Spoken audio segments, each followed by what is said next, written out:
Hello, everybody, and welcome back. This is episode 21 of High Street Sports. My name is Chris. This is John Ross. We're back with the weekly college football and NFL show. I think, as we are recording this, are one subscriber away from 50. So we are finally almost there after 3 weeks of me begging you to finally hit that sub button. Most of you still aren't. So if you haven't done that yet, please go ahead, get that done, hit the button, and let's move on from here. So I will stop being annoying about it. That'll probably never happen. John Ross, what's up, dude? How are you doing? What's up, buddy? I'm good. Reiterate everything you just said. Do what the man says. Hit the button. Do it. Come on, what's stopping you?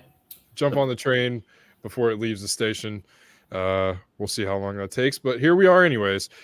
So a wild week of football last week, and a lot of things happening in the world of college football. Ohio State beats Penn State in what was a defense-heavy game. Ohio State's offense was able to pull ahead and get the win last week. Alabama beats Tennessee, and a lot of other happenings here. We've got some newcomers in the top 25, and we'll start off, right there. Number 25, James Madison. I'll get to that in a little bit. Number 25. No, come on. Go ahead and get it off your chest. I know you got things to say. They don't play this week, so let's go ahead and talk about them. I don't understand at all how this, constant stream of Michigan fans, and if you're wondering the topic that we're talking about here, it's sign stealing, it's the Michigan Wolverines, and I tried to skate past it and get to it later in the episode, but we'll go ahead and do it now. Me personally, I mean, obviously, you can see on the wall behind me, I am a Buckeye fan. I don't really understand where Michigan fans / Michigan, Jim Harbaugh, whoever, get off with the notion that if all of the things that are coming out are true, being that this, low-level recruiting staffer is going around with other people from the Michigan staff and going to these football games and recording like there's pictures of, out there. They've been to, 30 games in the last 3 years, the majority of them being Big Ten opponents, but most of them, other ones, they went to a Georgia game and a few others, Tennessee game, I think, all of which are opponents that they could have faced in the college football playoff, are opponents that they would face in the Big Ten. The fact of the matter, one they didn't go to was TCU. Yeah, the one they didn't go to was TCU, and TCU absolutely embarrassed the Michigan defense, who at that time was in the top 5, I believe, in most statistical defensive categories. So for them to be able to absolutely shut down, and there is video floating around Twitter right now of CJ Stroud pre-snap giving a fake cadence, looking at the sideline, and as soon as Ohio State gets the call onto the field, mind you, there's 4 signal callers on offense, and only one of them is actually giving the play call. So I think that kind of, when you really sit back and think about the scope of what's happening here and how much Michigan knew, and there have been pictures of guys on the sideline with call sheets that have just purely signs on them. And now, granted, I understand that throughout sports, across all sports, sign stealing in game is very much allowed. It's very much gamesmanship. If you can catch on to what the other team's doing and they can't figure that out, organically, and you get the advantage that way, sure, whatever. That's part of the game. Sending people to games, recording, and doing all of the things that Michigan is coming out to have done under this recruiting staffer named, Chris Stallings or whatever his name is? I can't remember his name. Connor Stallings, whatever it is. If you now are, going to just, again, and this is coming from a program with its fans and coaches and, players that take this weird moral high ground, and, they don't think that Michigan can do anything wrong. They don't admit when Michigan does anything wrong. But when it comes out that Ohio State players were giving away memorabilia for tattoos, and you want to point that out, but then now it's a witch hunt when the shoe's on the other foot. And now, your program, after being mediocre, by the way, for the last however 20 plus years, and these teams that beat Ohio State in the last 2 years were not any better as far as a recruiting, the type of player that Michigan was getting. And they were not any better than the 2016 revenge tour team that came into Columbus and got absolutely mollywopped.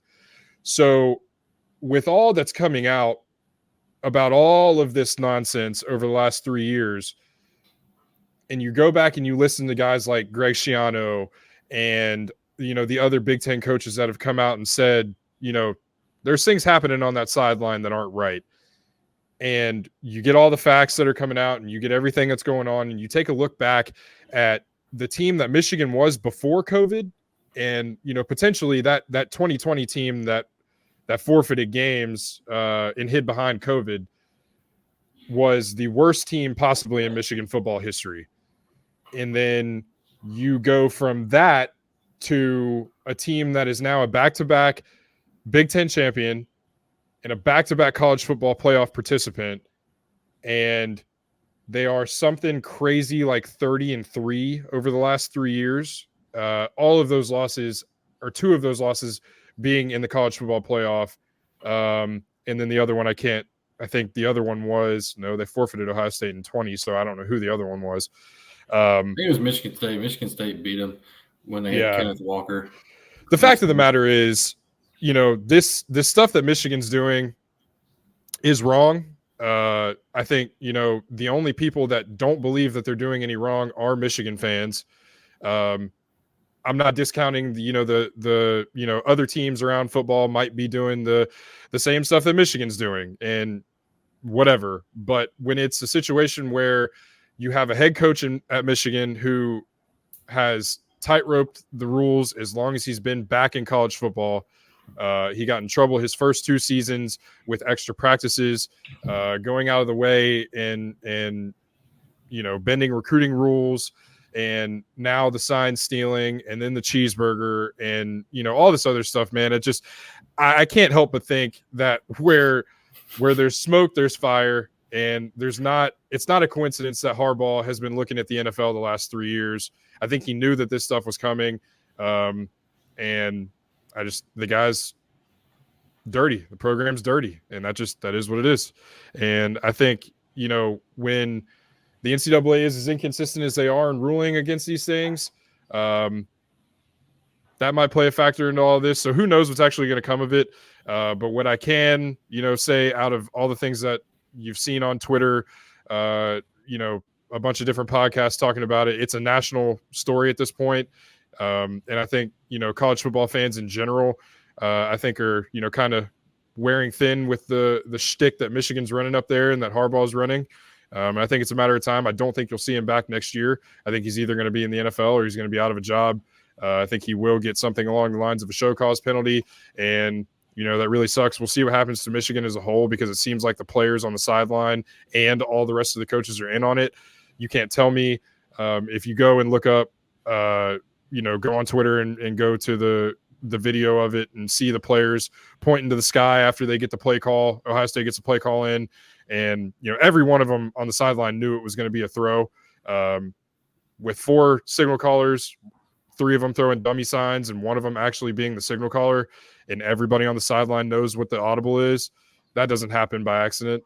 And I think, the turnaround that you saw after COVID, and with the track record of what that guy's been doing and how long he's been doing it, I don't think it's a coincidence how Michigan went from being a mediocre, borderline, top 15, normal top 25 team to all of a sudden, being a dominant team who is beating everybody, especially a team that's, their rival and beat them for the last 20 years pretty regularly. So a lot going on there. We'll see what happens. I could be wrong. A lot of people could be wrong. But it appears that this stuff is pretty dirty at its core. And I hope that if that is the case, that the NCAA and the college football playoffs step in and, make right of what seems to clearly have been going on for quite a while. So yeah, I think it holds water. I'm just interested to see if anybody does anything, whether it's just other than like a slap on the wrist. Yeah. And it's interesting, like I said, to see how Michigan fans are reacting to all of this. And now, it's all of a sudden Michigan's it's a witch hunt, and Portnoy keeps saying, it's the king. Everybody's coming for the king now. And you can call yourself the king, which is hilarious to me, to call yourself the king of anything. If Jim Harbaugh, if I'm not mistaken, still has not won a bowl game at Michigan. And then to call yourself the king of anything is absolutely absurd. And then they're always the first ones to want to point out somebody else's quote unquote cheating and somebody else's wrongdoings and somebody else's shortcomings in their programs. But now that the heat is on them, it's all a witch hunt. It's all Ryan Day's sour grapes. It's all, Ohio State's fault, and Ohio State initiated this and all this other shit, when really it wasn't Ohio State that initiated it. It was other coaches, and Ohio State could have been a part of it behind closed doors, because I think I have also seen that coaches and people knew about this going on last year. So I don't know what the chain of events is here, and I'm interested to see the information that comes out. But if there is anything found against Michigan, I would think that this, I was listening to some podcasts earlier, and there's no precedent for this. There's never been an instance in college football where somebody has been caught outright videotaping and sealing signs in a live game environment. Like, if you get film, if you figure it out in film and in person, then whatever. But if this guy taking pictures and videoing the sidelines of these games that he's going to is true, then some serious action needs to be taken against Michigan. And is there like an explicit rule that prohibits that? Videotaping the sidelines at a game. I'm curious. Because I have seen a lot of like former players, like JJ Watt has, and RG3 have like made comments about how like when they were in school, they knew about like this kind of stuff being done. We're not whether they're for it or against it, or they really have an opinion. They just said to me, it's always gone on. Yeah, I think it's the fact that Michigan is willing to do it, know they're doing it, deny they're doing it. Yeah, to the level of all that's happening. Know they're doing it, deny they're doing it, and then all this stuff. Like, the dude was Venmoing people for tickets and transferring them in an unprivate manner, and they went to the Ohio State Georgia game last year, sent people to it, and Venmoed the guy GA versus OSU. So it's like, you can't, I don't know. There's only so much that can happen and whatever. But yeah, if this is true, and if this is true to the scope that is being made out to be true, then, Harbaugh should never coach a college game again. And in my opinion, Michigan should get a bowl ban, probation, scholarship reduction, all that kind of stuff. So we'll see what happens. Yeah, that's all I got there. Anyways, now to the newcomer in the top 25, James Madison, ranked here at top 25 at number 25, ranked, I think, for the first time as a member of the Sun Belt Conference in the FBS rankings. So congratulations to James Madison, a really accomplished FCS program who is now making some noise here in the FBS. They play Old Dominion, a night game at home for James Madison as a ranked team. Should be a good one. Don't know anything about either of those teams. Probably but I hope some kind of a rivalry game. I mean, they're both in Virginia. Yeah, should be an exciting one, a night game at James Madison, and hopefully, they can keep their momentum riding that sees them ranked in the top 25. So, pretty cool for James Madison in their second year in the FBS. Do you have anything to add to that game? Yeah, they're minus 20. I mean, I think they'll win. They have this last year of that archaic NCAA rule that prevents FBS teams have to be in the FBS for 2 years before they're eligible for a bowl. So they could go undefeated and not be eligible for a bowl, which is stupid. Yeah. Well, let's hope that, that just builds momentum for James Madison. Like I said, a powerhouse in the FCS ranks for years. So, good to see them checking in at number 25 in this week's top 25. Moving on up, USC, number 24 at Cal. USC continues to, look for answers. They lose a game to Utah last week, and seem to be on a pretty downward slope here. What do you think about USC at Cal? I'm shocked they're still ranked, to be honest with you. Because what were they last week? 18? Yep. Yeah, I'm shocked they stayed in the ranking, but on the road this week they're minus 11. I think they'll win. I mean, I don't know whether they're covered or not. They seem to be in a free fall right now. Caleb Williams isn't playing well, isn't living up to his hype. We talked about him last week. We won't get into that again. But hopefully they can get something right this week, because I think next week they play Washington. Yeah, it's now or never for USC.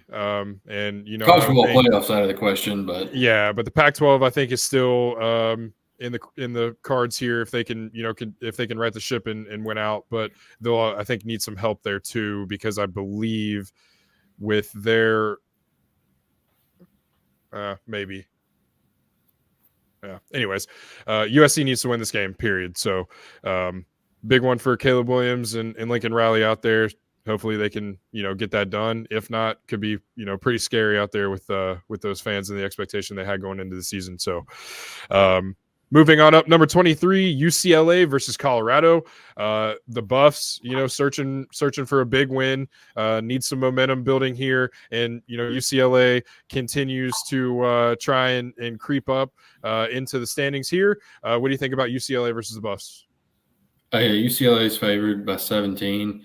I don't know about you, but it feels like a million years ago Colorado beat TCU. Shador's still putting up numbers. I mean, Colorado's 4-3, I think. Travis Hunter's back. I just don't think the defense will be able to keep up with UCLA in this road game. I don't know if UCLA will cover. I think Colorado might have a backdoor cover, but I just think it'd be too much heavy lifting for the offense to win this game. Yeah, just we've talked about it all year. Prime has talked about it all year, and the media obviously has put a spotlight on Colorado. They're just not where they need to be yet, and Shedeur playing well and Travis Hunter being back, gives them a spark. But they're going to have to play a tough game. This is at UCLA, so it's going to be a tough one, night game there in the Rose Bowl. So UCLA. Probably going to outman them, but Colorado is going to fight till the end, like they've shown that they will. So see if Colorado can get anything done there. Number 22, Tulane at Rice. Tulane, I'm trying to see what they did last week. They won. They beat North Texas. I think it wasn't a big. They didn't win by a lot. 35-28. I found it. I don't know why I looked over it, but 35-28. So Tulane coming off a win, a close one, albeit, but they have a Rice team on the road. What do you think about the Tulane team here against Rice? Oh yeah, they're minus 10.5. Rice, I don't know too much about them. I know they're 4-3. They're better than people thought they would be. This is their first year in the American, but I think Tulane's too talented on offense to lose this game, so I'll take them winning. All right, and moving up, number 21, Tennessee at Kentucky. Tennessee, a disappointing loss last week. I think they started off quickly, but they let Alabama come back into the game. Didn't do enough in Tuscaloosa to put the Tide away in the first half, and that came back to haunt Tennessee. And really the part of the issue there is the quarterback play again out of Joe Milton. Just not good enough to win that game in Tuscaloosa. What do you think about Tennessee's chances against Kentucky?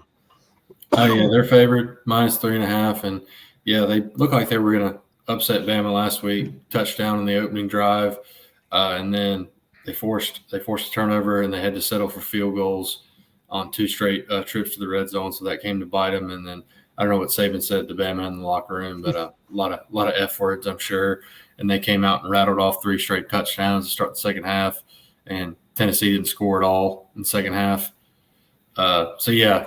Tennessee's in a weird place right now against the Kentucky team. Kentucky, they weren't ranked last week, but I do think they won last week. I'm not sure they played. I think maybe Vanderbilt or somebody. But being in Kentucky, I'll take the Wildcats to win this one at home.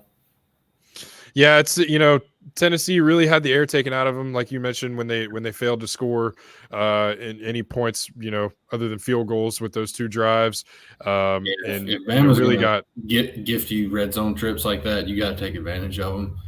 Yeah, and then they ended up getting boat raced really for the final 3 quarters of that game, maybe 2.5 quarters of that game. But yeah, tough one for Tennessee to lose last week, and really kind of taking the air out of what they thought the season could have been. But it's a new week. That's a good thing about football. But I think Kentucky being at home is going to help them. And with the win, they could find themselves ranked again next week. So a lot on the line there for Kentucky. Moving on up, number 19, Air Force at Colorado State.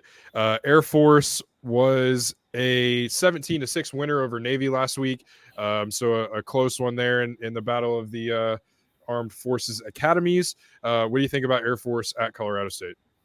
Yeah, I know Navy's not that good, but I feel like every game between the military academies is always a scrappy game. Mm-hmm. But yeah, they're on the road this week against Colorado State. Colorado State team we saw in prime time earlier this year taking on the Buffs when that hype train started going, and they gave Colorado a fight for the majority of that game. But yeah, I'll take Air Force as -12 in this one. I think Colorado State's 3-4 now. I'll take Air Force to win this one. Yeah, I'll take Air Force as well. Colorado State just, I think Colorado kind of lived in or bought into the hype there with that game and kind of got outside of themselves and let a pretty bad Colorado State team hang around. So, yeah, I think Air Force takes care of business here. And moving on up, number 18, Louisville versus number 20, Duke. Duke is kind of holding steady here in the rankings. Tough last couple weeks for them, but, they come back and have another opportunity at a ranked matchup against Louisville. What do you think about the Cards versus Blue Devils? Yeah, Duke coming off a tough loss last week against Florida State. Really gave them a game for the majority of it, and then Florida State pulled away in the second half. Typical Florida State, it seems, these past 2 years. They saved their best for the second half. And Louisville, I think that they were off last week, if I'm not mistaken. Yeah, they're not on my list. Yeah, they were off last week. But, yeah, I'm surprised they stayed ranked after losing to Pitt a few weeks ago. But, I mean, they're here, and it's at Louisville. They're -4 in this one. I'll take Duke in this one. I think Riley Leonard will be a lot more healthy this week, and it'll be a bounce-back game for them. Yeah, they're going to need a healthy Riley Leonard because there was not a lot of offense to speak of last week for Duke in a game where they were in it for a little bit longer than they probably should have been with the lack of offense that they had. So hopefully, another week of rest and preparation for Riley Leonard sees him healthy, so Duke can have a chance against Louisville. But if Riley Leonard can bounce back, I think Duke could win that game. But that's going to hinge upon how healthy he is and how ready to go he is. So we'll see what happens with Duke and Louisville. Moving on up, my disappointment of the week, number 17, North Carolina at Georgia Tech. North Carolina just absolutely laid a stinker last week, and that kind of plays into exactly what we talked about a couple weeks ago with this is a game that Carolina had the potential to lose in years past, and they found a way to do it, and man, was that disappointing. And that kind of, I think, probably all but does it for North Carolina as far as their college football playoff hopes were concerned, and I'm afraid that might be all she wrote for Drake May's Heisman hopes. So, really tough week for the Heels, but they have a really good bounce back opportunity against Georgia Tech. What do you think about the Heels? Yeah, the funny thing was when we talked about them last week, I thought this game had the biggest trap game potential for them for the rest of the year. Turns out last week was, and it's just typical storyline with Carolina football. They once they get hype, and even Mac Brown talked about the not eating what he called the poisonous cheese or whatever, buying into the hype. They talked about it. They knew Carolina just again they trip over their own feet. That football team does down there over and over again. And I think I saw something where Carolina has been stay away from poisonous cheese, folks. I think I saw something where Carolina has been favored by double digits in 6 games. 6 games that Carolina's been favored in double digits since 2020. They've lost those 6 games. Mm. They've been favored in double digits in other games, but they've lost 6 games where they've been favored by double digits. Wow, you can't have that out of my brain. I was with you the whole time. I want you to know that. But yeah, that's just it's pitiful. I mean, because I mean, we were talking about last week. Carolina looked like a team that was really in a good place. They talked about how like they weren't feeding into the hype because they know what's happened in the past. But here we are. They lost to a 1-5 Virginia team at home. I mean, you just can't do that. So yeah, I think that puts a ribbon on the college football playoff discussion unless they just absolutely go bananas on their the last 5 teams they play. Even that'd be a stretch. But yeah, they're minus 11.5 in this one. I'll take them to win, but I don't think they cover. I think they're really going to be reeling for. I've talked to some Carolina fans, and I've seen some Carolina football fans, and I've seen some stuff on Twitter. That a lot of people are calling that one of the worst losses last week in Carolina football history, and I don't disagree with them. Like that one really hurt for them, and I think they're going to be reeling a little bit this week. I think they get the win, but I think it's going to be a close one. Yeah, it's. I mean, that's just like we talked about, and they found a way to make that happen, and they found a way to slip up, and especially at home, man. And you can't. I mean, a performance like that at home against, like you said, a 1-5 Virginia team who is a business. Dealing with a lot too. Yeah, I mean, yeah, they've got a lot of stuff going on up there, and that's a loss that you absolutely cannot have. You know, it's frustrating, I'm sure, for those fans who thought that, you know, Carolina did turn a corner. And we thought they turned a page too. It looked like a different Carolina team. It looked like a confident defense. It looked like, you know, an offense that was finding its stride and adding Tez Walker back to the fold and things like that. And, you know, it looked like they might have been sleepwalking through that, and Virginia caught them flat foot, and here we are. So they got to get back on track, and this is a big gut check moment for that team. Every bit of opportunity for them to kind of lay down and quit on the rest of the season. So yeah, they can still make it to the ACC championship game and win the ACC by all accounts. But I mean, yeah, I think that was a really big gut punch for them last week. Yeah, so we'll see how they respond. They are at Georgia Tech, so a game they should win, as you mentioned, favored by double digits again. So hopefully they don't let that one slip through their fingers. Moving on up the list, we have number 14 Notre Dame versus Pitt. Notre Dame finally off their run of playing ranked primetime matchups. They get a 3:30 game at home against Pitt, which should be a welcome sight to Irish fans. What do you think about Notre Dame versus Pitt? Yeah, Notre Dame was off last week. So, yeah, like you just said it all. I'm sure they're glad to have what would seem to be a gimme at a godly hour in South Bend. They're minus 20.5. I'll take them to win and take them to cover that against a mediocre Pitt team. Yeah, coming off a bye week in, you know, a 3:30 game against which should be, you know, a layup here. Take Notre Dame and Sam Howell to get back in good graces with touchdown Jesus there. So, yeah, that'll be a welcome sight. I don't know if I can remember a time where I watched Ohio State play that many ranked matchups in a row in prime time. So I can only imagine what Notre Dame fans are going through, especially with the 2 losses sprinkled in there. So, but big win against USC. So good on them. Number 12, Ole Miss versus Vanderbilt. This one is at Ole Miss, so, you know, Vanderbilt doesn't have to worry about maybe those scoreboards being held up by cranes falling or anything. No, the scoreboards might break in this one. Yeah, they might. What do you think about Ole Miss versus Vandy? Yeah, Ole Miss is minus 24.5. I think they win and cover that. Screwed up my upset pick of the week last week. Beat Auburn by a touchdown. If only Auburn had a true quarterback and didn't have to run a 2-quarterback system where one of them comes in. You know, I don't know if you've watched Auburn, but they have 2 quarterbacks. One, I think his name's Ashford. He comes in, you know they're running the ball. The other one, Peyton Thorne, I think he went to Michigan State. He comes in, you know they're throwing the ball. Yeah. So it's very predictable. They made it a game, but yeah, Ole Miss snuck one out in Jordan Hare, which, like we talked about, is a very tough place to play. So good on them. Ole Miss is in the driver's seat right now. Not in the driver's seat. Bama still has a leg up on them in the SEC West, but Ole Miss is playing really well right now. They're finding ways to win. They got Georgia coming up soon, their next big game. So see if they can avoid a letdown for them. But yeah, I'll take Ole Miss to beat Vandy.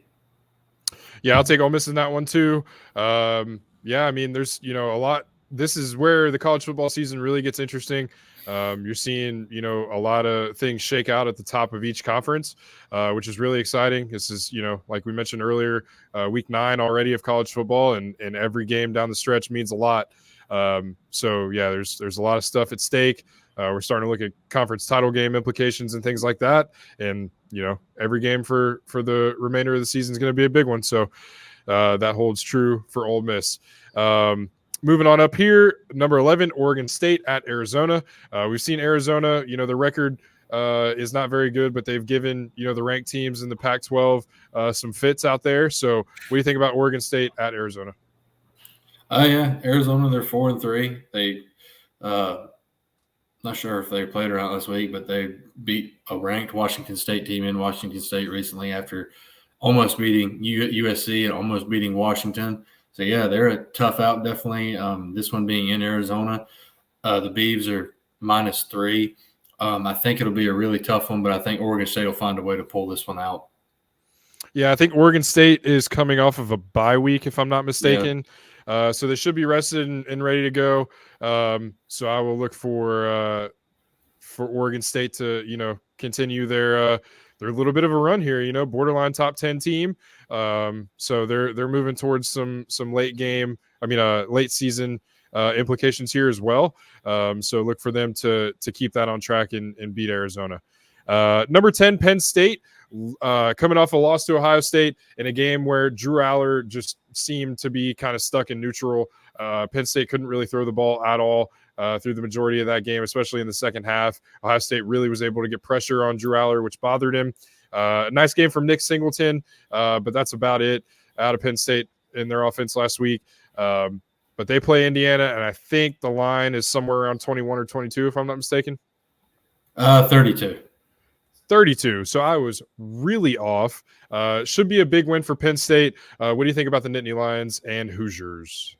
Yeah, they'll cover that and win this back in Happy Valley. But, yeah, like you said, tough loss last week. This tale as old as time. Penn State undefeated going into the Ohio State game. A lot of hype. Is this the year? And they fall on their face. So mainly the offense. You feel for their defense because at the beginning of that second half, they were getting stop after stop. I think they had like 3 or 4 straight stops on Ohio State's offense. One of them was a turnover too, I believe. And offense just shouldn't convert, and that could have turned the tide of the game potentially, but they couldn't. Their offense just didn't help them out at all. Just par for the course for Penn State under James Franklin. But, yeah, they'll win this week. But, yeah, it's just Penn State's always, I think, going to be just under Ohio State and Michigan until they can get some kind of talent outside of the running back position on offense. Yeah, and it was telling to see Drew Aller's reaction post game last week. He was, he's an Ohio kid, grew up watching Ohio State, wanted to go to Ohio State. They looked in a different direction. I know they mentioned it every 5 minutes, every 5 seconds. Yeah, it was a bit absurd. But it was tough to see Drew Aller in the way that he was emotional. I thought they said he was from. I misunderstood them at first where he was from, and I thought they said he was from Vagina, Ohio. I don't know if that exists. I don't know what his hometown's name was, but it sounds like that. I think it was Medina, Ohio, if I'm not mistaken. Okay. Easy. Tough one for Penn State last week, though, and Drew Aller. So you got to think that he was back working this week. Looking to right the ship a little bit against Indiana, a pretty bad Indiana team, albeit. So moving on up, number 8, Oregon versus or at number 13, Utah. This is a massive game in the Pac-12. Massive game for Utah, who is coming off of a big win last week. Oregon as well, coming off of a win, 38-24 over Washington State. So this is a big game for both of these teams. What do you think about the Ducks and Utes? Yeah, both teams coming off wins last week. Oregon against, who was it they played? They beat Washington State. And then Utah, like we talked about, went to USC and beat USC. And I found that we can stop playing the guessing game on if this is the week Cam Rising's coming back, because it came out earlier this week that they're shutting him down for the rest of the season. Damn. So, but, I mean, Oregon's still doing the damn thing without him. They've got a little bit of a rotating door at quarterback. I think I can't. Their names escape me right now, but one plays more so than the other. One's more of a gadget, Taysom Hill running type player. But yeah, the defense is very, very sound, very talented. This one being at Utah, Oregon's favored -6.5. I'm gonna keep riding the train. Give me the Utes. I think they're out to prove a lot this year. They keep defying expectations without their star quarterback. Give me the Utes. Yeah, I like the Utes in that one too, and I think that's quite a bit of a disrespectful number, in my opinion, for Utah being at home in that one. I mean, Oregon, has showed pretty loud place too. Yeah, I watched the that's first not, game of the year against Florida, and it was pretty yeah, rowdy in there. yeah. Surprising for Utah, but Well, what else do they have out there? I don't know. Beautiful mountains, but I don't know. I guess I'm looping them in with BYU. They probably wouldn't like that. Nah, well, anyways, yeah. I mean, that's to me a disrespectful number for Utah at home. Given exactly what you said, they've proven that they can win without Cam Rising. So to see that they have that number against Oregon, kind of shocks me a little bit. But I will join you with that, and I'll go Utes at home as well. Yeah, it's a big game. Yeah, I mean, the loser kind of think they're possibly knocked out of Pac-12 championship contention with 2 losses, and then the winner staying right there, breathing down Washington's neck. Yeah, huge game to stay at pace with the top of the Pac-12. Should be an exciting one. 3:30 kickoff on Fox. So tune into that one. Moving on up, number 7, Texas versus BYU. Texas is in a bit of a very strange spot. I think I saw that Quinn Ewers is going to be out for some time. Got a sprained AC joint in his throwing shoulder. So it's I think it's the same injury that happened to him last year too. Yeah. So tough break there for Texas in the midst of, a pretty impressive season at number 7. But they face BYU. What do you think about the Longhorns and Cougars? It's BYU? Cougars. BYU Yep. Cougars. What do you think about that matchup? It's Texas -17.5. I expect that to come down a little bit more. I may have written this down before the Quinn Ewers news came out, but BYU's 5-2. They were projected to be one of the top teams in the Mountain West to start the year. I think Texas will win this one being at home, but I think it'll be a lot closer than that. Yeah, Texas is really going to have to find something with their quarterback situation and, kind of in a hurry. So we'll see there. But I think Texas, should win that game and probably will being at home. But, I wouldn't put it past a BYU team to come in and sneak in and kind of get a cheeky win on the road against a team that's, kind of down with that quarterback situation. So we'll see what happens there. Moving on up, number 6, Oklahoma at Kansas. Oklahoma, a 31-29 winner against UCF last week in a close one. I think a lot closer than a lot of people thought it was going to be. So, Oklahoma 2-point conversion. Yeah, Oklahoma kind of on their heels a little bit. What do you think about the Sooners and Jayhawks? I think Oklahoma definitely feeling the hangover a little bit, even after a bye week from that win against Texas. They're playing a Kansas team. I think Jalen Daniels, their star quarterback, is still out. I think he's out for the year now. But Sooners are favored by 10. I think it could be ugly for the majority of it, but I think Oklahoma will pull away that one in the end and get the dub. Yeah, Oklahoma, that was a bit of a scare last week. They were able to avoid it, so let's see if they can avoid it this week. Yeah, they can't avoid a loss in the conference they play in if they want. No, absolutely not. But with Texas being the way that they are, I mean, obviously they'll hold the tiebreaker over Texas in any. I don't know if does the Big 12 use like just the 2 top teams? Yeah, it's just 2 top teams. Yeah, so Oklahoma. So we could get a Red River rivalry in Dallas, I would think.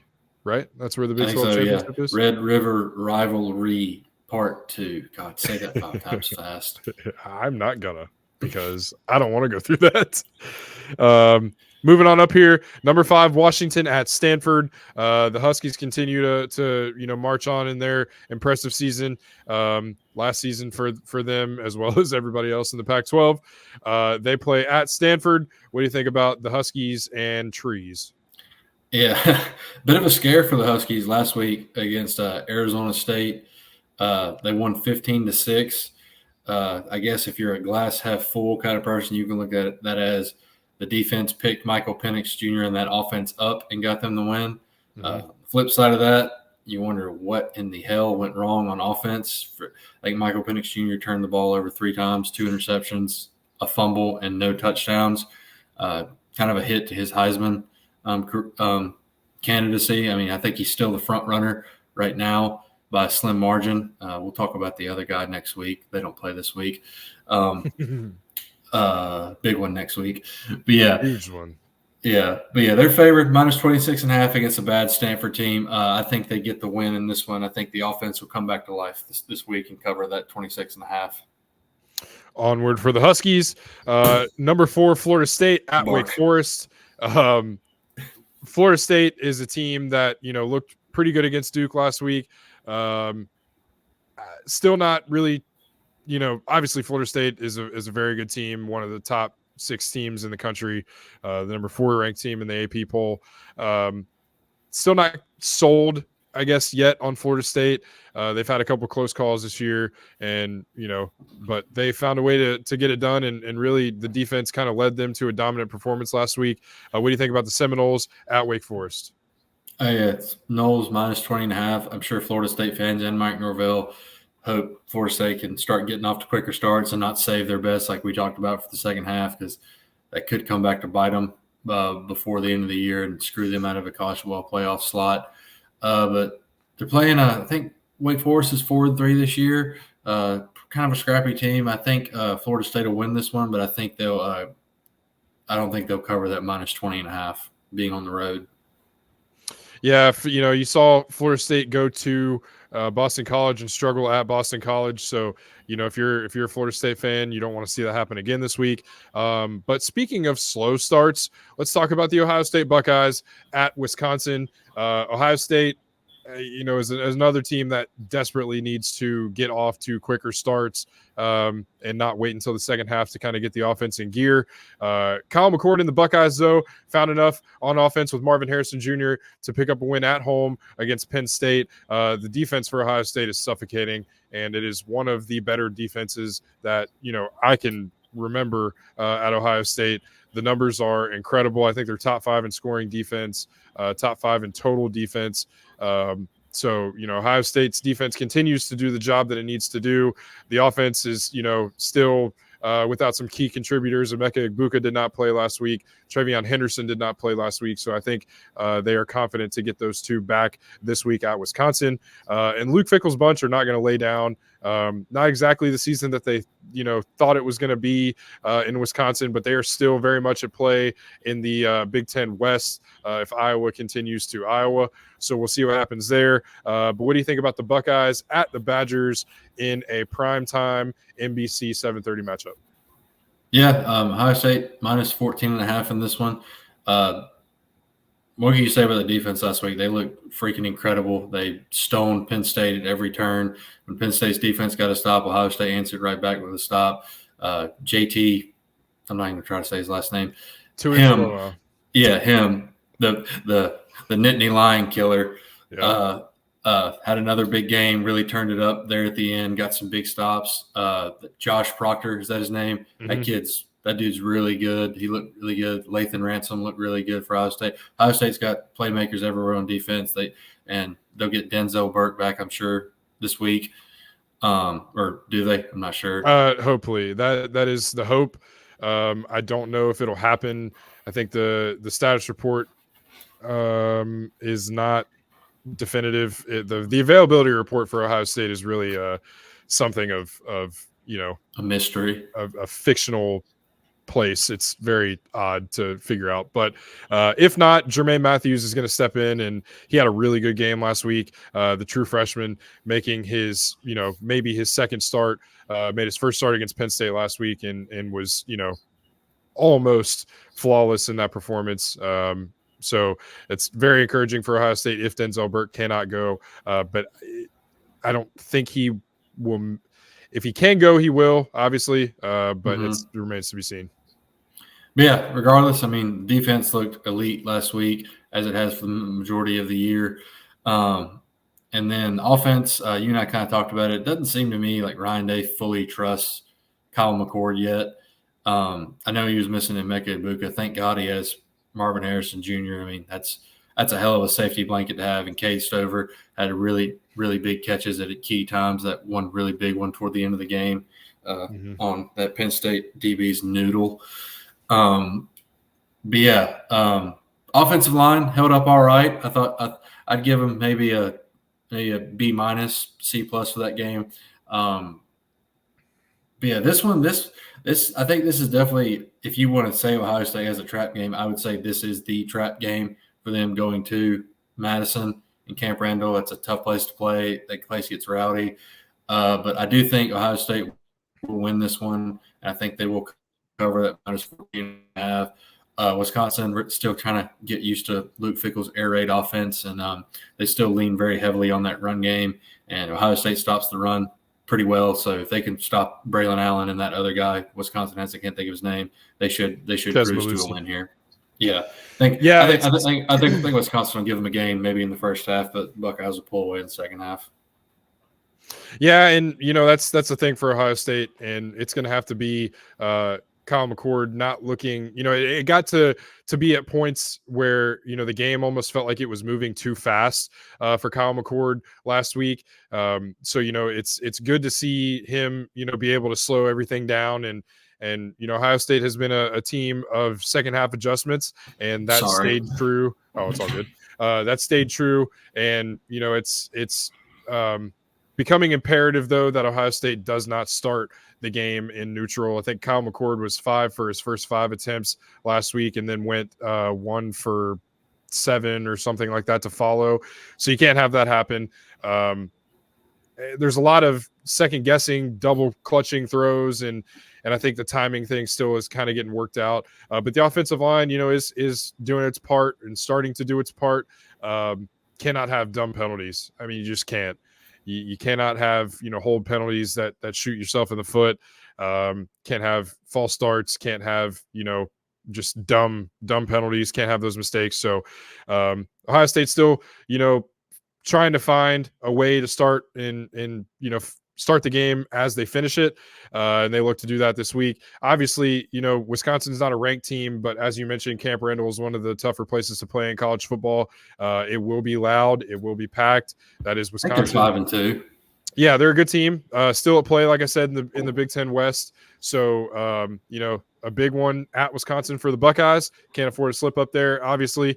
But Ohio State, 2 of the best wins to this point in the season in the country. So we'll see how they follow another top 10 win at Wisconsin. And then moving up to the greatest cocktail party in college football, it is number 1 Georgia versus Florida, who as well is 5-2, really turned their season around a bit, and looking to spoil a party in Jacksonville this weekend. What do you think about the Dogs and Gators in Jacksonville? Yeah, Georgia coming off a bye last week. Mm-hmm. And Florida, I think they played last week. I'm not I can't remember. But regardless, 5-2 versus the undefeated number 1 ranked Bulldogs in this rivalry game. Georgia's favored minus 14.5. Going to see what Georgia looks like without Brock Bowers. He's going to be out by all accounts until if they make the college football playoff. He'll be out until then. Had surgery on his ankle. And Carson Beck leans on him a lot, so we'll find out. I know they did have a really, really good game a few weeks ago against Kentucky after people were doubting him a little bit, but we'll see what they can do, what he can do now without his with his favorite target and biggest weapon against the Florida team, starting to play like the way you'd hope Billy Napier wanted to play, defying expectations this year. I thought they would be lucky to get to 6 wins, and but yeah, I do think Georgia's defense will make it way too hard for Graham Mertz. I think they'll speed him up, force him to make some turnovers, and I think Georgia will win and cover that and keep their dominance in this rivalry going. Yeah, I think the only thing more thirsty than Doug in the background there is Florida for a big win. And, there's no win bigger right now in college football than the number one two-time defending national champion Georgia Bulldogs.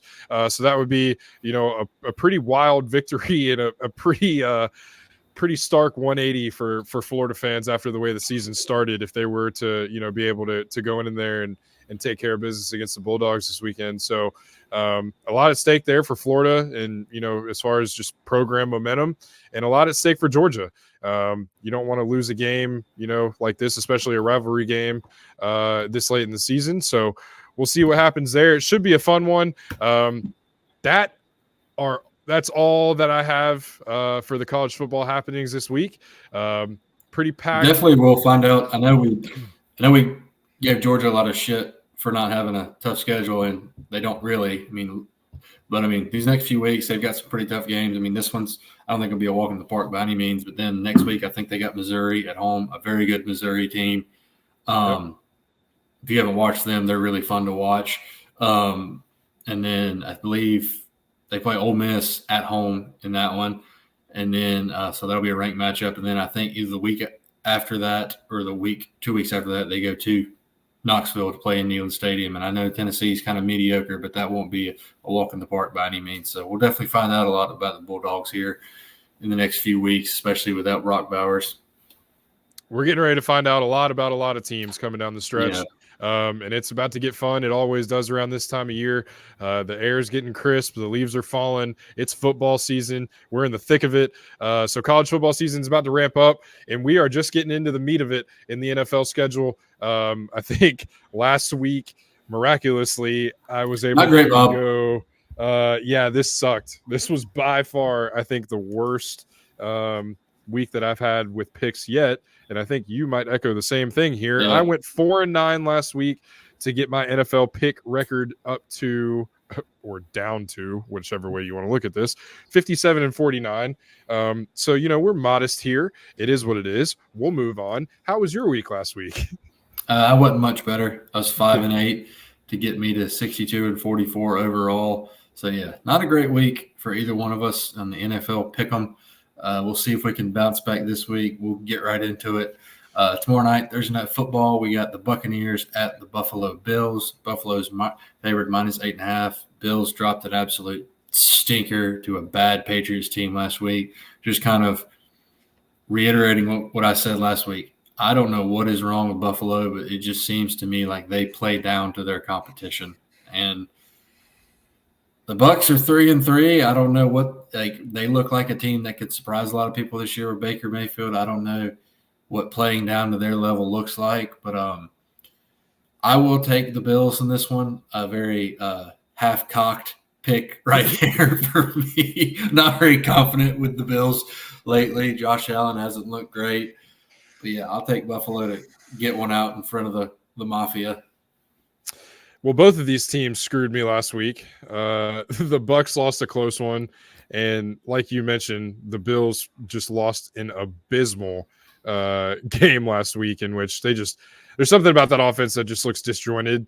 I don't know what it is. I don't know if it's Josh Allen. I don't know if it's, I don't know what it is, but the Bills don't look like the Bills. The Bucs screwed me last week, and the Bills screwed me last week. But I like Josh Allen more than I like Josh Allen more than I like Baker Mayfield. So I'll go with Josh Allen and the Bills there. I almost said the Bucs. That's how close that one was for me. The Buffalo Buccaneers. The Buffalo Creamsicles. Next, we got Rams at Cowboys. Dallas -6.5 here. Cowboys, I believe, were off last week. Yeah, after getting absolutely boat raced. They beat the Chargers the week before. Excuse me, I was wrong. And then I'm just so prepared. And then the Rams coming off a loss to the Steelers, a game in which you picked the Steelers and an upset picking that one. So good on you. But this one, Dallas -6.5 in Jerry World. I think this will be a close one, but I'll take the Cowboys being at home to pull this one out. I'm a Browns fan, so I know I know my dad is upset with me with this, but give me the Steelers again. I think What? the Rams are kind of playing with fool's gold. The Wait a minute. I'm the missing Steelers are playing something the here. Cowboys. Yeah, No, no, that's excuse what I me. meant. The Rams are playing the Cowboys. God, What game are we on? The Rams and Rams Cowboys. Cowboys? Cowboys -6 makes more sense now. Give me the Cowboys because I think the Rams are playing with fool's gold. That's what I meant to say the whole time. All right, yeah. We're back. Jesus, are we? My head hurts. Yeah, Dallas -6.5. Dak -1 interception. Take it. I'll take that every time. Yeah. But then next we got a NFC North rivalry. The Minnesota Vikings at Lambeau Field taking on the Packers. Packers, I don't know what to make of them right now. They lost to the Broncos last week. They look like a team that could surprise, like we talked about early in the season with Jordan Love. Oh, they're surprising. Yeah, it seems like they're falling back to earth after the opening. Well, they did. Now that I've looked back on it, they did play the Bears week 1. So I don't know why we were buying so much. I don't know why we drank that Kool-Aid, but because it was cold. Regardless, yeah.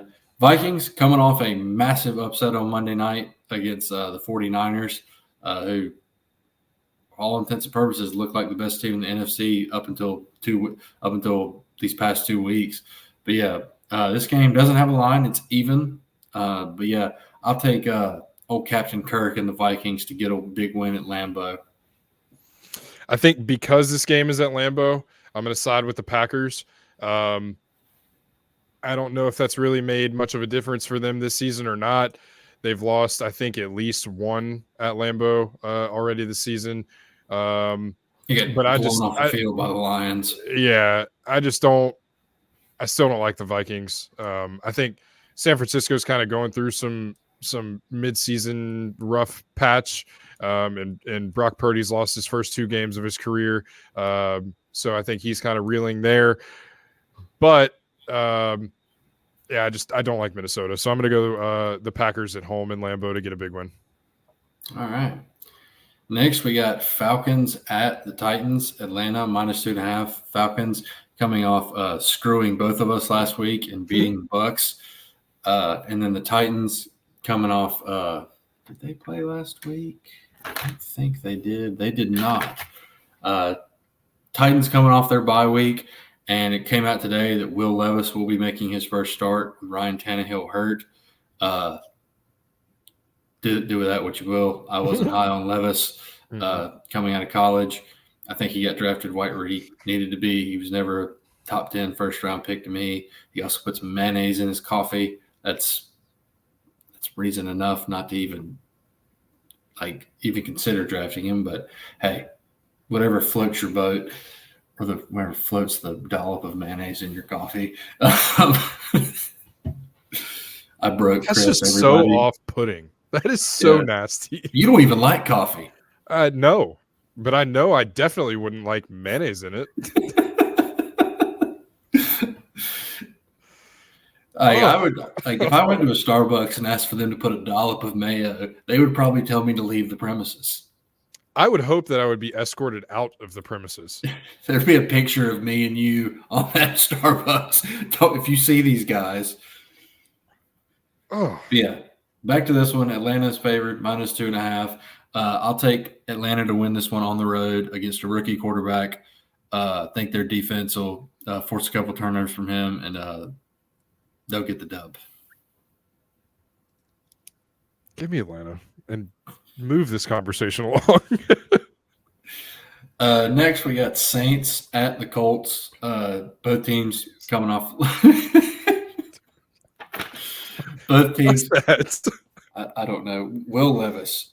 Yeah. Anywho. Yeah. What a hill to die on. Yeah. Saints at Colts. Indy favored -1. So basically pick them. Both teams coming off losses. Saints lost on Thursday night to the Jags at home last week. And then the Colts lost one at the very end. The Browns in Indy last week too. Gardner Minshew tried his damnedest to get the dub with Anthony Richardson being ruled out for the season, but the Browns came up with the win there.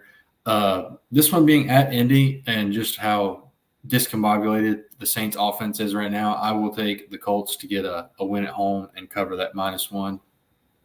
I don't know exactly what is going on with the Saints offense. I talked the other day with some people at work, and I cannot believe the temper tantrum, like the outright temper tantrum that Derek Carr is having on the field. I mean, just he threw a Stinks. ball 15 yards down the field further from Olave and just turned around and just absolutely mother trucked Olave all the way back to the sideline. And I don't know what's going on Olave there. got caught speeding. He was pissed off and went looking at his odometer. Yeah, 70 and a 35. Hey, Not he the was best. cool about it though. Oh, dude, Olave is he was great.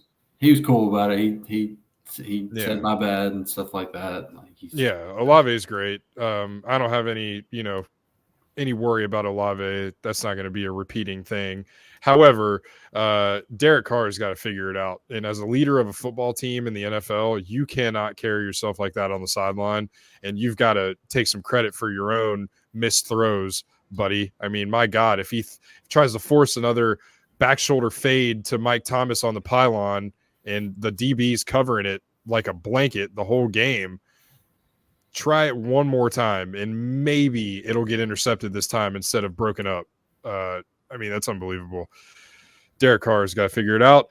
There's a man waiting to take his job if he doesn't. His name is Jameis Winston. Oh, dude. Crab Legs Winston is always waiting in the shadows to get I just want Jameis to be the starter just for the comedy of it. I don't yeah. Only good things happen with Jameis on the field, right? If you're us. Yeah. So I will we've been talking about this game and I went on a rant with Derek Carr. I don't even remember who they're playing. They're playing the Colts. Okay, Colts. Gardner Minshew, they believe they got screwed last week in Indy. They probably did. I like the Colts even without Anthony Richardson, so I will have them bounce back. Gardner Minshew. He'll win you an NFL game, and then he'll fix your transmission afterwards. The flow and facial hair on that man is A1. Good on you, Gardner. Next, AFC East matchup, Patriots at Dolphins. Patriots coming off that big upset win against the Bills last week, and the Dolphins coming off a Sunday Night Football loss against the Eagles in a matchup of top teams. Miami's minus 9.5 in this one. Don't see any reason why they won't bounce back and beat a really bad Patriots team that Buffalo made look competent last week in Miami. So, yeah, Dolphins big. Fins up. Yeah, I got the Dolphins as well. Yeah, I don't think there's anything else that needs to be said. The Patriots stink. They got made to look good, like you said, against a Bills team that's reeling. So, yeah, I'll go with the Dolphins in that one in Miami. And next up, we got the Battle of New York. The Jets are traveling a very long way to MetLife Stadium to play the Giants in MetLife Stadium. Giants surprisingly got the win last week against the Commanders. Another game I think both of us picked incorrectly.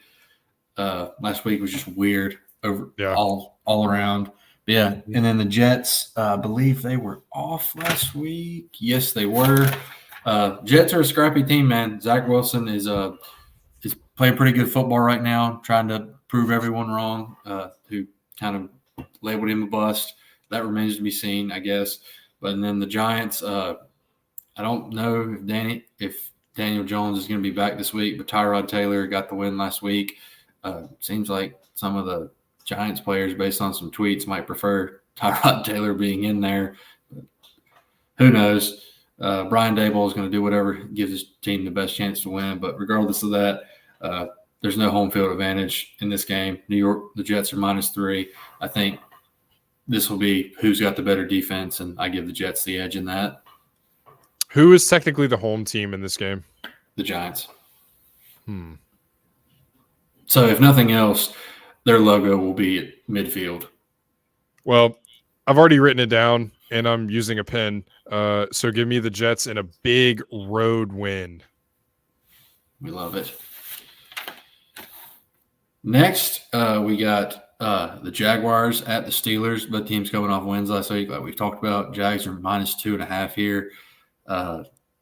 Tough game going on the road in Pittsburgh. Pittsburgh's never easy a place to play, but I really like this Jags team. I like the way they're playing. I like the way Travis Etienne's playing. Their receiving core of the defense, Sunshine. I like the way he's playing. Give me the Jags in this one to win and to cover. If Trevor Lawrence is still wearing a knee brace, what is the over-under for how many times that the broadcast is going to show it and or mention it? I don't know. But way too many. I didn't even watch the Thursday night game last week, and I heard enough of it from you about it. Holy cow, dude. I mean, if I had to take a shot for every time that they did a slow zoom in on Trevor's knee with that brace underneath his sock, I was going to lose it. It acted like the dude got his leg amputated or something. It was crazy. However, I like the Jags. I've said that I like the Jags. I like Trevor Lawrence a lot. I like ETN. They're playing really, really good football. Somehow the Steelers, I think, are kind of turning it around and defying their own offensive coordinator. They're finding a way to win games. They're getting George Pickens the ball. Yeah, they're getting George Pickens the ball. Najee Harris is kind of playing better the last probably 3 or 4 weeks. So, I mean, TJ Watt is unreal, dude. He is absolutely incredible. This is a tough one. You said Jags -2? Don't disappoint Timmy 2 weeks in a row. I know. Yeah, give me the Jags -2. I think it'll be a field goal game. I think the Jags are going to end up winning on a late field goal. I don't know if it'll be like a last-second field goal, but I think it'll be a late score for the Jags to put them ahead, and I think they'll cover in that one. So give me the Jags. All right. And then next up, NFC East matchup, Eagles at Commanders. Philly coming off a big win on Sunday night against the Dolphins. Commanders coming off the loss to the Giants. Philly -6.5. I'll give me the Eagles in this one. Commanders seem like a team kind of treading water. Seems like 2 steps forward or 1 step forward, 2 steps back for them this year. Don't really know what to make of them. They have the pieces there on offense. Sam Howell just can't seem to gain any consistency. Still think he could be a good quarterback, but and the defense just isn't playing lights out right now. Chase Young and Montez Sweat are playing pretty well, but there's more to a defense and defensive ends, and the rest of it isn't playing up to par. Interesting situation there. There's a report came out that the Commanders might not re-sign either one of them. Okay. Bold play for, you mentioned their defensive line is probably the best part about that defense, and their secondary has been abysmal. So that's a bold move if you want to keep winning. Yeah, but yeah, give me the Eagles in this one. Sam Howell, the only thing I ask you is throw the ball to number 17 a little bit more. Yeah, Sam Howell looked last week like he was seeing ghosts, and I don't know what it is. His development seems to be kind of like, a little bit of a roller coaster. But every time I put my faith in Sam Howell, he kind of proves me wrong. So I'm going to go with the Eagles in this one. All right. Next up, we got Texans and Panthers at the Panthers. Battle of the top 2 picks in this past year's draft, CJ Stroud versus Bryce Young. Panthers still searching for that first win, that elusive first win. Houston's favored by 3 in this one. Panthers still dealing with a lot of injuries, even coming off the bye. Jeremy Chinn's going on IR. Xavier Woods is back. J.C. Horn, he's not back yet. He did practice this week. Austin Corbett, starting right guard, is close to coming back. But I want to say this is the week they get their first win, but I just think C.J. Stroud's going to have a field day with that banged up secondary. And I think the Texans will squeak this one out. Yeah, I think unfortunately I think the Texans are going to have too much for an injury riddled Panthers team, and I think CJ is playing well. Bryce has an opportunity in front of him to go out there and get the first win. It is in Charlotte, so that will help the Panthers a little bit. That's a passionate fan base, man, and that you're a part of it. You're one of the most passionate Panthers fans I know. and it's a team hungry for a winner. And the hunger is growing, and it'll continue to grow until it happens. I don't think it's going to happen this week. I'm going to pick the Texans. On the flip side of that, every time I pick the Texans, they lose. So reverse jinx here. We'll probably get blown out instead. And then I'll show up next week with a big red nose. Moving on, though, to Chris's squad, the Cleveland Brownies at the Seattle Seahawks. Browns coming off a win against the Colts last week. Yeah, Colts last week, like we talked about forever earlier. And then I didn't watch it or anything. Did Deshaun throw like 2 passes and then get pulled? He attempted to play and took a big hit and exited the game, aggravated that shoulder. Okay, so I'm assuming PJ came in. Okay. Mm-hmm. Did he turn the ball over? Mm-hmm. Like I said, he's good for one. He sure did. He threw a pick. Yeah, but he's good for at least one. But yeah, the Browns, they still have one of the best defenses in the league. The running game can help them out too. Kareem Hunt starting to get going for them, starting to get more involved. But I will go with Seattle this week. That's a very tough place to go on the road and play. Seattle, I think they did get the win. Yep, they got the win last week against the Cardinals. Jackson Smith-Njigba, Ohio State boy, got his first touchdown last week. We just talked about how they need to feed him, why he wouldn't get the ball as much. So that's just another element to that receiving room with Tyler Lockett and DK Metcalf for Geno Smith. So, yeah, I'll take the Hawks in this one to get the win at home. Yeah, the Browns, defense is continuing to kind of keep them afloat and keep them in the playoff picture. But Jerome Ford and Kareem Hunt are filling in and trying their hardest to pick up the slack that Nick Chubb left in the wake of that injury. But the Browns are finding ways to win games, and their defense is playing at a very high level. Got away with one last week in Indy, so you're going to have to play a lot better to go into Seattle and pull off an upset win on the road there. Upset win, maybe, being that it's on the road. They're going to have to clean up some things that they did last week. I don't foresee Deshaun playing this week, so we'll see what happens there. If not, PJ is going to have the reins once again. But PJ, albeit with a turnover, is playing well enough for the Browns to keep their head over water. So we'll see what happens there. I do like the Seahawks in the way that they're playing as well.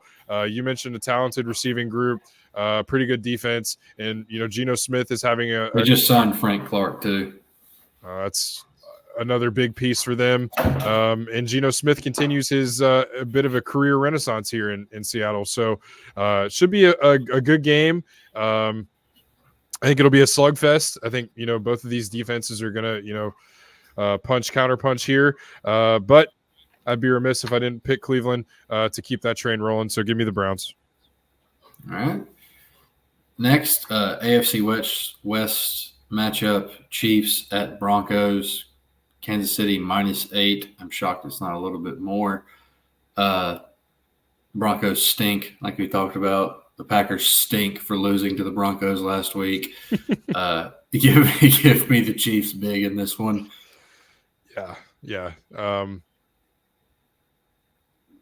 I keep thinking to myself, don't you do it. Do I need to apologize about my Russell Wilson takes?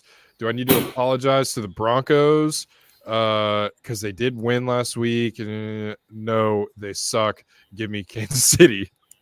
Yeah, the Swifties will keep it rolling. Swelsey, as it's called now. Oh, I hate that. I hate that. I'd rather trailer. Tavis.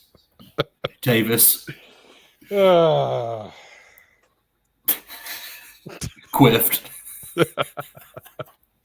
Trailer quift.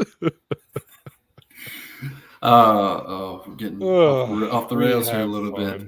Yeah, too much. Next up, back to football. Like the end zone say, Yep. Yep. Yep. Next, we got Ravens at Cardinals. Ravens coming off a. What's your problem? Just nothing. Keep I going. Tell wasn't a me dig about at the. anybody. I'm just Come, saying what the end zones say. well, go on. All right, yeah. Well, back to football. We got Ravens at the Cardinals. Ravens coming off an absolute shellacking of the Lions last week. Looking like the team. They look like why I picked them to represent the AFC in the Super Bowl this year. When they're on, man, they're really hard to beat. Lamar, he's so hard to stop because he can hurt you with his legs, he can hurt you with his arm. They're starting to get healthier. They're playing a bad Cardinals team this week, favored -8.5. I think they go on the road and get a win and cover that. Yeah, give me the Ravens. Cards stink as well. Yep. Hopefully, they seem like a team that played down to their competition too. So that's not a confident pick now that I think about it. Yeah. Next, I think this may be America's game of the week. No, America's game of the week will 100% be the Chiefs game. Yeah. The Chiefs are turning into the Cowboys, just a little bit more likable. I would agree with that, actually. Yeah. Bengals at 49ers. Bengals were off last week, and 49ers coming off their second loss in a row on Monday night against the Vikings. Brock Purdy, I saw, is in the concussion protocol. He looked all right to me Monday. I'm not saying the line or anything. That's a sneaky way to get Sam Darnold his first start. Well, unless it happened in practice or something. I don't know. Yeah, I don't know. But yeah, regardless, Brock Purdy not playing well. Christian McCaffrey did play last week and did his damnedest to get him the win. Debo's still out, but this one's at San Francisco. San Francisco -5.5. Give me Cincinnati though. I think they're starting to turn a corner. Yeah, give me Cincinnati against kind of a reeling San Francisco team right now. Yeah, we talked about that when we talked about San Francisco earlier, dealing with a lot of issues, injury issues, as you just mentioned. And then, we've seen backup quarterbacks come in and win games. So it would not surprise me at all if Sam Darnold came in and was able to lead the Niners to a win here. But I'm with you on this one. I think, Cincinnati's starting to turn a corner, and they need a big win, and this would be a big win on the road. So give me Cincinnati in this one. Yeah. And Sunday Night Football, we got the Bears at the Chargers. Bears coming off win last week against who did they play? The Raiders. They screwed another one of our picks last week. But yeah, Bears got the win behind a dominant rushing attack. And the Chargers, I believe they were off Nope, they played the Chiefs and lost to the Chiefs. But yeah, this one at LA, they're -8.5. Justin Fields probably will not play this week either.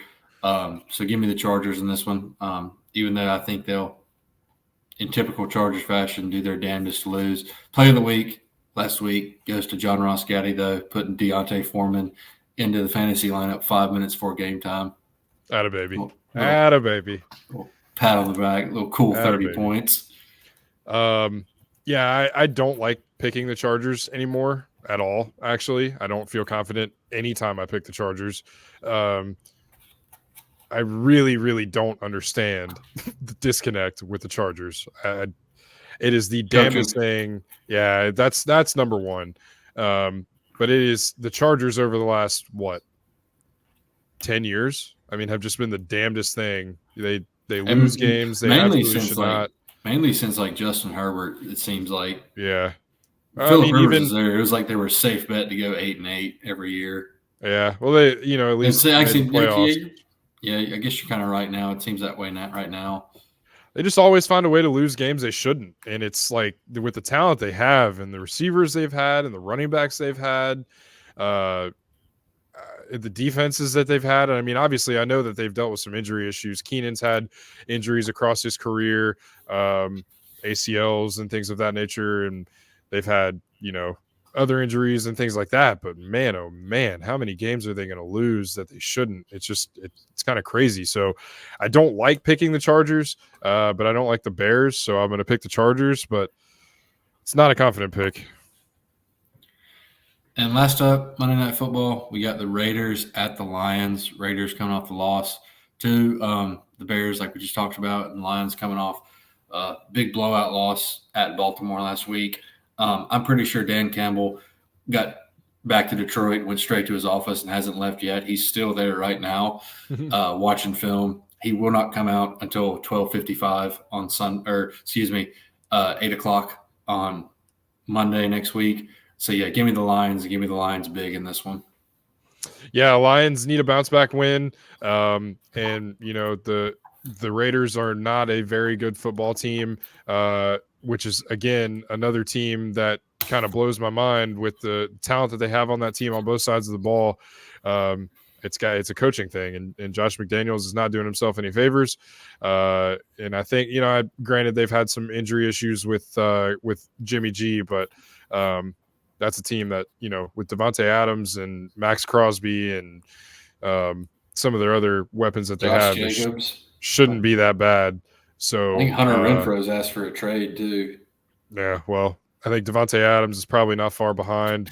And Max Crosby, again, I think we talked about this a couple weeks ago. Both of them kind of expressed their displeasure. Devontae Adams more openly in the media, expressing his displeasure and needing more targets and wanting to be a bigger part of the offense like he intended when he came to Las Vegas. So a lot going on with Vegas. And I think the Lions will get a big-time bounce-back win against a pretty vulnerable team. I agree. MCDC big. Yeah, but that's it for our NFL slate this week. Hopefully we fare better this week than we did last week. We can't do any worse. I don't see. Last week was pretty abysmal. The NFL, man, is a lot of backup quarterbacks coming in and getting wins, and a lot of parity in the NFL. A lot of parity in college football. I don't know, if there's really one team that jumps off the page in college football as the best team in the country. A lot of teams are up there and in the conversation. A lot of fun things happening, man. There's a lot of good football on this weekend in both college and NFL. So there's going to be a lot of things, to watch out for. A lot of storylines off the field in both of those, in the NFL and college football respectively. So keep your eye out on High Street Sports. We'll have, all things happening in both college football and the NFL. College football coming down the stretch, NFL getting into some good football here. Any final thoughts on this week on either side of the fence here? No, not this week. I have a lot of thoughts about a certain game, college football next week, but we'll cross that bridge when we come to it. Tune in next week. We'll have a lot more for you. Reactions from this past week, as well as previews getting you ready for what's to come. Stay locked here with High Street Sports. Remember, John Ross, tell them what to do. I'm going to speak to the one person, one last person we need. I don't know who you are. You don't know who you are, but do the right thing. You know what you need to do. The button's right here. I don't know where it's at on your screen, but it's right there.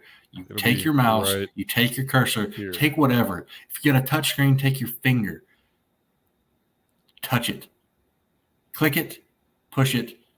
Be the 50th subscriber. Do it right now.